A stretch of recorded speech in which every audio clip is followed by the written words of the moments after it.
కమాన్ కమాన్. ఏయ్ ఎవరు నువ్వు? పాపని పనిలోకి తీసుకెళ్ళడానికి వచ్చాను. పనికా? ఏయ్ పిల్లల్ని పనికి పంపిస్తున్నావా? అబ్బబ్బే లేదు సార్, లేదు లేదు. ఎందుకు పంపట్లేదు? మంచిగా డబ్బులు వస్తాయి కదా. సార్ మీరేనా ఈ మాట అనేది? లేదురా, నేను నోరూపితే ఇదిగో ఇది డబ్బింగ్ చెప్పింది. ఓహో మీరు డబ్బింగ్ ఆర్టిస్ట్లా? చీ చీ చీ చెత్త వెధవా. అది పిల్ల కోసం వచ్చిందిరా. ఒకళ్ళని పంపించి అడ్వాన్స్ తీసుకో. నిజమా? డబ్బులు తీసుకుంటే ఏమి అనరా? అయ్యా, నాకు సగం ఇస్తే నేనేమన్నా. ఓహో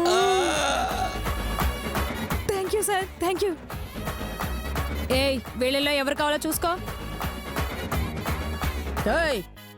ఏయ్ ఎవరో అది చెప్పడం ఏంటి? మనం చెప్దాం. ఇదిగా ఆ పొట్టిదాన్ని తీసుకెళ్ళమ్మా. నేనా? నేను పోను. నువ్వు వెళ్ళాలి. అర్థమైంది. నన్ను మా మామకాడికి పోకుండా పనికి నన్ను పనికి పొమ్మంటున్నావు కదా నీ తల్లి. ఏంటే చూస్తున్నావు? వెళ్ళు. తప్పదా?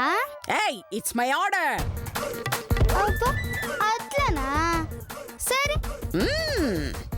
ఇదిగో బయట ఎవరు అడిగినా ఇది నీ కూతురని చెప్పాలి. అనాథని చెప్పావనుకో మన ఇద్దరికి శిక్ష పడుతుంది. ఆ తర్వాత నీ ఇష్టం. అలాగే నా కూతురనే చెప్తాను.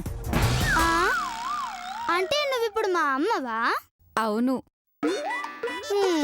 గట్లనా? అయిపోయినవే నీ తల్లి. పదమ్మా.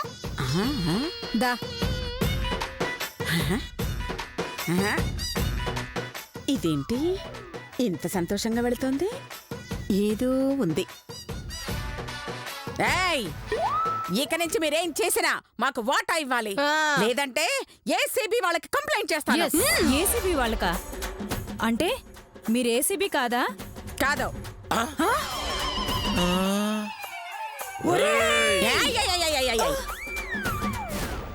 నీ అవినీతి మొత్తం ఇదిగో ఈ పెన్ కెమెరాలో రికార్డ్ చేశాను.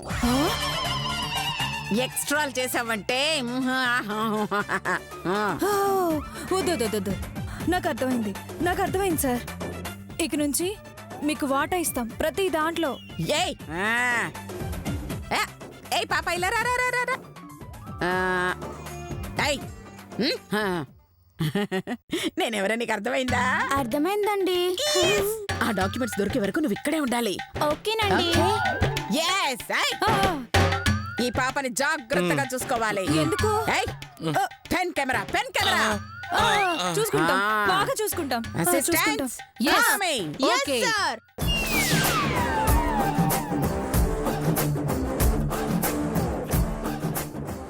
ఏవే వాళ్ళు నీకు తెలుసా? తెలుసండి. ఏం చేస్తుంటారు? మోసాలు.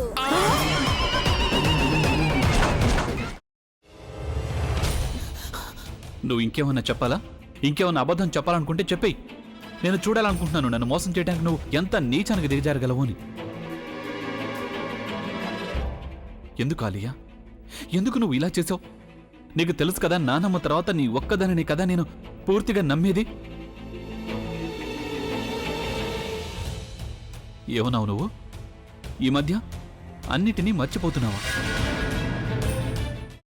అది చాలు. వాటిలో ఉన్న శక్తి విషయాన్ని గ్రహించి మనకు వివరిస్తాయి.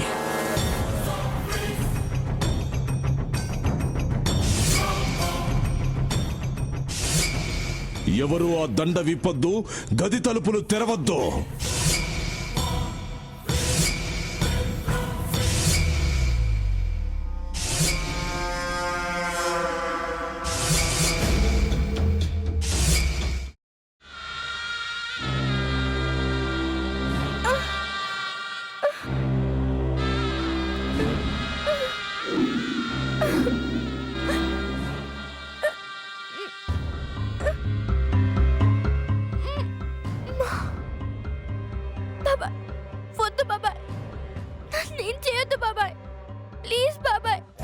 నీకు నిజం తెలిసినప్పుడే నా ఆలోచనలో నువ్వు చచ్చిపోయావు.